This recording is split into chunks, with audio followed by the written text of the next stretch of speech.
নমস্কার, আমি পারিজাত, Sydney Australia থেকে।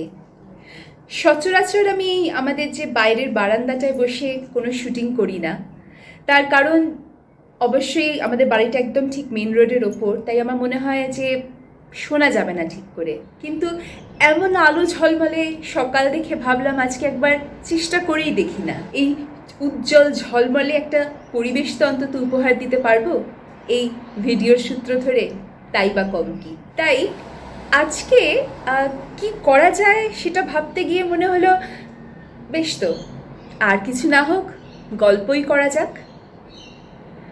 গল্প, এই গল্পটাই আমার জীবনের মূল আধার, তাকে নিয়েই বেঁচে আছি। সেই আমার প্রাণের স্পন্দন, হৃদয়ের অঙ্গীকার। আজকে তাই আমি গল্প বলবো, তবে তা আমার কবিতার মধ্যে দিয়ে। ধরে দিন না, এটা আরেকটা নতুন সিরিজ শুরু করলাম, যেখানে রয়ে যাবে আমার লেখারা, তবে অন্য এক কাব্যিক ছন্দে। আজ যে কবিতাটা আমি আপনাদের সঙ্গে ভাগ করে নিচ্ছি তার নাম আমি নামহীন। এটি প্রথম লেখা হয়েছিল অর্বাচীন পত্রিকার নামহীন সংখ্যার জন্য। তাই বুঝতেই পারছেন, নামটা এখানে মূল বক্তব্য নয়, তাকে পেরিয়ে অধরা কোনো এক মানুষ বা ভাবনা বা ভালোবাসাকে খোঁজাই এর প্রধান উৎস। আমি নামহীন।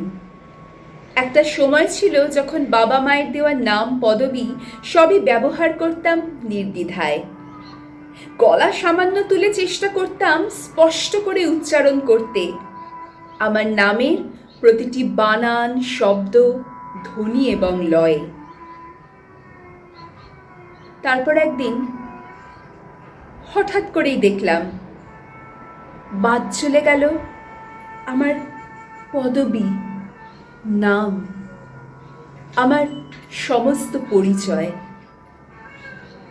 রয়ে গেল শুধু হা ক্লান্ত একখানা শরীর, যে মেয়ে বা নারী বা কোনো বাচ্চাও নয় অন্য কারো কাছে, যে শুধু নেতা, মিডিয়া, পাড়াপড়শি, আত্মীয় স্বজনের লোফালুফি করে খেলা করার জন্য সৃষ্ট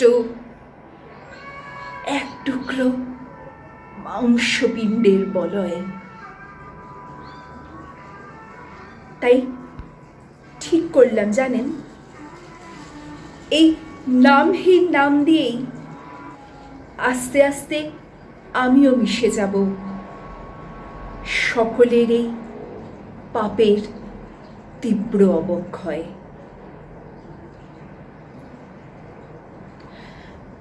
আমরা যখন মিডিয়ায় কোনো খবর দেখি সেখানে কোনো ভিকটিমের নাম সচরাচর বলা হয় না, উচ্চ করে যাওয়া হয়। সেসব উচ্চ নামহীন অথচ কষ্টে জর্জরিত মানুষরাও কিন্তু অন্য কেউ নয়, ওরা নয়, আমরাই। তাই সকলের জন্য আমি নামহীন হতেও রাজি, এই ভাবনাটুকুকে সম্বল করেই লেখা হয়েছিল এই কবিতা।